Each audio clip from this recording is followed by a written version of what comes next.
Hello guys, welcome back to my channel. कैसे हैं आप सब? आई होप आप सब अच्छे होंगे, स्वस्थ होंगे। मैं बहुत अच्छी हूँ। और देखिए, शाम का समय है और मैं और बच्चे अभी सोकर उठे हैं और आरव तो बिल्कुल अभी अभी सोकर उठा है। मैं आपको दोनों बच्चों से मिलवाती हूँ। दोनों बच्चे क्या कर रहे हैं। Hello guys. देखिए इसका फेस, देखिए कैसे नींद में भरा पड़ा है। और मैंने ना इसको अभी उठाया, मैंने कहा उठ जा। मैंने क्या, माटू नहीं उठाया इसको। माटू ना रो पड़ा बहुत तेज और ये उठ गया और कह रहा है मुझे और सोना था। मैंने कहा बेटा उठ के पढ़ाई कर ले, आज इसको थोड़ा सा होमवर्क मिला हुआ है। मैंने कहा उठ जा बेटा। और यहाँ पे देखिए माटू माटू अपने टॉयज से खेल रहा है। माटू, इसके टॉयज, इसकी जो दूध के डब्बे में जो स्पून्स आती है ना, तो मैंने ना वो इकट्ठी कर ली सारी। और यहाँ पे देखिए जो ये स्पून्स है ना, ये बड़े शौक से खेलता है इन सारे। ये देखो बाकी टॉयज इसके रखे हुए हैं। देखिए मैं आपको दिखाती हूँ। ये देखिए काफ़ी सारे टॉयज है। ये इनसे नहीं खेलता, ये खाली जो स्पून्स है ना इनसे ही खेलेगा। तो मैंने ना इकट्ठी करके रख दी है। और मैंने कहा बच्चा खेलना चाहिए, किसी भी चीज़ से खेले, चाहे वो स्पून से खेले, टॉय से खेले। आपको पता ही है छोटे बच्चों को ना पसंद ही नहीं आते। उन्हें बस बर्तन, इधर उधर की जो चीज़ें होती है उन्हीं से खेलना होता है। आरब भी जब छोटा था ना तो ये बर्तनों से, ये तो बर्तनों से इतना खेलता था। मतलब पूरी किचन के बर्तन हमारे रूम में होते थे, प्लेटें, चम्मच, कटोरी। बहुत ज़्यादा शौक था बर्तन से खेलने का। मैंने इसके छोटे किचन सेट, मतलब, और मैं इसको बोलती बेटा तो गर्ल, मतलब लड़का है, किचन सेट से। और छोटा सा चकला बेलन होता है, मैंने इसके लिए वो भी लेके आई थी, उससे खेलता था। अभी भी शायद वो पड़ा होगा कहीं। और ये भी ऐसे ही बर्तनों से खेलता है। मैं इसको छोटी 2-3 प्लेटें देती हूँ, उससे लगा रहता है अपना। टॉयज से नहीं खेलता। मैंने इसके लिए छोटे बच्चों की जो म्यूजिकल, मतलब जो सॉन्ग्स वगैरह के टॉयज होते हैं वो भी लेके ला रखे हैं, लेकिन उनसे खेलता नहीं है। और इसके ना 2-3 दिन से ना लूज शूज हो रहे हैं। मतलब पता नहीं क्या हो रहा है, या तो इसके हो सकता है दांत निकलने वाले हो, क्योंकि अभी ये 8 मंथ का होने वाला है। तो बच्चों के यही टाइम होता है दांत निकलने का। और इसके ना मतलब बहुत ज़्यादा ये ना, मतलब इसके कपड़े भी गंदे हो जाते हैं। ऐसे बैठा रहता है ना, बैठे बैठे इसके डायपर में से मतलब बहुत ज़्यादा कपड़े गंदे हो जाते हैं, आप समझ सकते हो। और बस देखती हूँ मैं अभी यारों को मैं पढ़ाऊंगी। पहले देखती हूँ उसको कुछ खाने ले देती हूँ, इसको भूख लग रही है। और उसके बाद इसको मैं पढ़ाऊंगी। और अपने जो बाकी घर के काम होते हैं, जो इवनिंग के जो काम होते हैं, कपड़े की तय करना और प्रेस करना, खाना बनाना, बच्चों के साथ थोड़ा टाइम स्पेंड करना, यही होता है। अभी चलिए मैं आपसे मिलती हूँ थोड़ी देर में। और यहाँ पर देखिए मैं आरव को पढ़ाने के लिए बैठ गई हूँ। और सबसे पहले मैंने जो माटू को टॉयज़ दिए थे ना, मैंने वो उठाकर रख दिए। और देखिए ये ना ऐसे ही करता है, ये ना खेलते खेलते ना एकदम साइड में आ जाएगा बैठ के। और कई बार बच चुका है, मैंने आके से फटाफट से पकड़ लिया। इसका ना यही डर लगता है कि आजकल ना ये एकदम से पूरे बेड पे ऐसे घूमेगा ना, और घूमते घूमते ना कॉर्नर में जाकर बैठ जाएगा। हम इसको बोलेंगे भाई तुझे कॉर्नर में क्यों बैठना है, गिरने के लिए। और कई मतलब 2-3 बार तो ये गिर चुका है। और इसके मतलब एक बार तो सर में ना लग गई थी, स्वेलिंग हो गई थी इसके सर में। और तब से मैं इसका बहुत ध्यान रखती हूँ। और जब मैं मतलब अकेली होती हूँ घर में, मैं इसको ना फर्श पे बिठा देती हूँ थोड़ी देर के लिए, या फिर इसको गोदी में लेकर काम करती हूँ, पर इसको अकेला नहीं छोड़ती। मुझे डर लगता है कि कहीं गिर ना जाए। और यहाँ पर ना आरू के ना, अब आपको पता ही है बच्चों के एग्जाम्स आने वाले हैं, तो कल उसका ना रीडिंग टेस्ट है। तो मैं इससे ना रीडिंग करवा रही हूँ। वैसे ना ये अच्छी रीडिंग कर लेता है, हिंदी में भी और इंग्लिश में भी। तो मैंने वो बोल रहा था मम्मा मुझे आती है। मैंने आरू को पढ़ा दिया है। और अब मैं ना माटू को ना सोच रही हूँ, उसको मैंने ना तोरी बनाई है। तो मैंने ना बॉयल करके बनाई थी तोरी की, जिससे वो खा ले। तो बाद में ना मैं उसमें टमाटर का छोंक लगा दूंगी तोरी में। तो मैंने तोरी को ना मैश कर लिया था ग्राइंडर से। तो मैं तोरी उसको खिला देती हूँ, क्योंकि ना फिर उसका कोई भरोसा नहीं है, वो लग रहा है कि वो सोने वाला है। तो उसको तोरी खिला देती हूँ, फिर रात हो जाएगी तो ज़्यादा रात को खिलाना भी ठीक नहीं रहता, बच्चों को हैवी हो जाता है, फिर गैस वैस की दिक्कत हो जाती है। क्योंकि कई बार ना, एक बार हुआ था ऐसा कि मैंने ना उसे रात को ना पता नहीं आलू खिलाया था या मतलब लेट खिलाया था। उसको ना पूरी रात वो रोता रहा। मैं सोचती रही कि क्यों रो रहा है, क्यों रो रहा है, मुझे समझ ही नहीं आया। फिर मेरे को याद आया कि हाँ मैंने ना इसको 9 बजे के बाद खिलाया था, तो उसको गैस बन गई। फिर मैंने उसको गैस की दवाई दी ना, तो वो मतलब सो गया। तो इसलिए ना मैं उसको जल्दी मतलब 8 बजे से पहले सब कुछ खिला देती हूँ। उसके बाद ना सिर्फ उसे मतलब दूध वगैरह ही देती हूँ, उसके बाद कुछ नहीं देती, कि बच्चों को थोड़ा वो रहता है। और अभी उसके लूज टूल्स भी लग रहे हैं। ऐसा हो सकता है कि जैसे मान लो अभी उसने खाना स्टार्ट किया, या तो ये हो सकता है कि अभी उसका डाइजेशन थोड़ा मतलब सेट हो रहा है, इसलिए उसको लूज टूल्स लग रहे हैं, या फिर दांत, मतलब कुछ भी पता नहीं लग रहा है कि किस वजह से है। बाकी मैं 1-2 दिन और देखती हूँ। अगर मुझे नहीं लगा कि इसको आराम हो रहा है तो फिर मैं डॉक्टर से कंसल्ट करूँगी इसकी। और चलिए मैं इसकी फटाफट से तोरी ना गर्म कर लेती हूँ। मैंने इसकी मैश करके रख दी थी, इसको गर्म करके इसको खिला देती हूँ।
और यहाँ पर देखिए माटू को तोरी खिलाने के बाद मैं उसको सुलाने की कोशिश कर रही हूँ और ना ये घूम घूम कर सोता है और मैं इसको यहाँ पे घुमाकर लोरिया गाकर सुना रही हूँ। और आपको देखकर लग रहा होगा कि ये तो बिल्कुल सोने के मूड में नहीं है, लेकिन ये ना 15 से 20 मिनट घूमने के बाद ना सो गया था। ये ऐसे ही सोता है, दिन में हो या रात हो, इसको घूम कर ही सोना है। और अभी ना आरव ना यहाँ पे ना नीचे ना दही लेने के लिए जा रहा है, तो मैं उसको यहाँ पे पैसे दे रही थी और बोल रही थी बेटा ध्यान से जाइयो। वैसे ना हमारे घर के सामने ही ना अंकल की दुकान है, तो ये ना दूध हो दही हो अब ना ले आता है और बराबर में बेकरी की शॉप है, तो इसी से छोटा मोटा काम है अभी करने लगा है, तो मैं इसको भेज देती हूँ। बट मेरे को डर सा लगा रहता है, अभी बच्चा है कि रोड क्रॉस करनी पड़ती है, ट्रैफिक रहता है, तो बस यहाँ पे ये सो जाएगा।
मैंने और आरव ने डिनर कर लिया है, मैंने किचन भी साफ़ कर दी है और अभी आरव के पापा नहीं आए हैं, उन्हें थोड़ा आज लेट हो गया। उनका फ़ोन आ गया था कि मैं 10 बजे के बाद ही आऊँगा, थोड़ा काम है फैक्ट्री में। मैंने कहा चलो कोई बात नहीं, इतने फिर मैंने और आरव ने कर दिए। वैसे ना हम लोग साथ में करते हैं, मतलब कि मेरा ना मन ही नहीं करता अकेले खाना खाने के, तो बोलते रहेंगे कि तू खा लेती भूखी बैठी रहती है। मैंने कहा नहीं साथ में खाएंगे, लेकिन आज आरव बोल रहा था मम्मा बहुत तेज़ भूख लग रही है। मैंने कहा चल बेटा खा लेते हैं, क्योंकि ना फिर बच्चे का ये रहता है कि भाई लेट खिलाओ, फिर मैं भी लेट खा दूँ ना मेरे को दिक्कत हो जाती है। तो फिर मैंने कहा चल कोई बात नहीं, हम दोनों खा लेते हैं। पापा आएंगे, मैंने उनका ना सेक के रख दिया है, रोटी और सब्जी आएंगे मैं उनको दे दूंगी और फिर उनकी चाय बनाऊंगी। और यहाँ पे ना माटू भी उठ गया, माटू भी सो रहा था, फिर मैंने सोचा चलो माटू भी सो रहा है तो मैं इतने खा ही लेती हूँ, क्योंकि ना कई बार क्या होता है हम लोग खाना खाते हैं तो ये अब ये क्या करता है, ये ना झपट्टा मारने लग गया खाने पे, ऐसे उछलेगा रोएगा कि मुझे भी दो खाने के लिए। इसको पहचान हो गई कि ये लोग कुछ खा रहे हैं और मेरे को नहीं दे रहे, बहुत फैलता है। इसलिए मैंने सोचा चलो भाई खा रहा है, मतलब सॉरी सो रहा है, तो मैं इतने हम लोग खाना खा लेते हैं, फिर ये आएंगे तो फिर मैं इसको पकड़ लूंगी, वरना फिर ना एक जने को मेरे को गोदी में लेट के मतलब लेके बैठ के खाना पड़ता है। और देखती हूँ मैं बस, वैसे 10:15 हो गया, आने वाले होंगे और आपको मिलवाती हूँ मैं आरव के पापा से। और देखिए आरव के पापा आ गए हैं, मतलब 10:30 बजे ही आए हैं वो, और बस मैं उनको फटाफट से खाना गर्म करके दे देती हूँ। और वो लेके आए हैं यहाँ पे एप्पल लेके आए हैं, मैंने माटू के लिए मंगाए हैं, माटू की मैं प्यूरी बनाती हूँ ना, और तोरी लेके आए हैं, फिर से तोरी ले आए। इन्होंने मेरे से पूछा नहीं है कि तोरी लानी, मैंने कहा आज तो तोरी खाई है, फिर से तोरी उठा के ले गए। चल कोई बात नहीं, आलू और तोरी की भुजी बनाती हूँ, उस दिन बनाई थी, बड़ी अच्छी लगी थी। मैंने कहा चलो कोई नहीं ठीक है। और एप्पल की प्यूरी मैं उसको देती हूँ ना माटू को। अब अभी मतलब जैसे कि फ्रूट्स तो ऐसे बनाना हो गया, बनाना मैश करके दे देती हूँ, एप्पल की प्यूरी दे देती हूँ। और जैसे मैंने आज आपको बताया तोरी हो गई, तोरी उसने आज फर्स्ट टाइम खाई थी।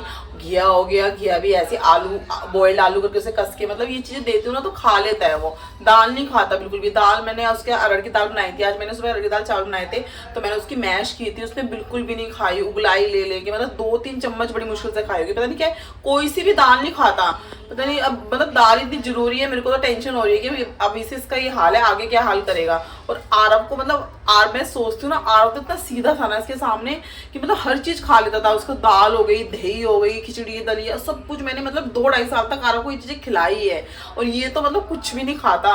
मैं तो बोलती, मैंने कहा ये तो मेरी बिल्कुल नाक खून पी जाएगा, खाने पीने में बहुत नखरे है इसके। आरव तो बड़ा सीधा था, ये तो बहुत तेज है। वो ये ना कि 8 साल पहले की बात है, अब 8 साल में जनरेशन बहुत चेंज हो गया, आजकल के बच्चे ना बहुत ज्यादा वो रहे हैं, ये कोविड के बाद ना बच्चे बिगड़ गए हैं। चलिए मैं ना आरव के बाबू खाना दे देती हूँ।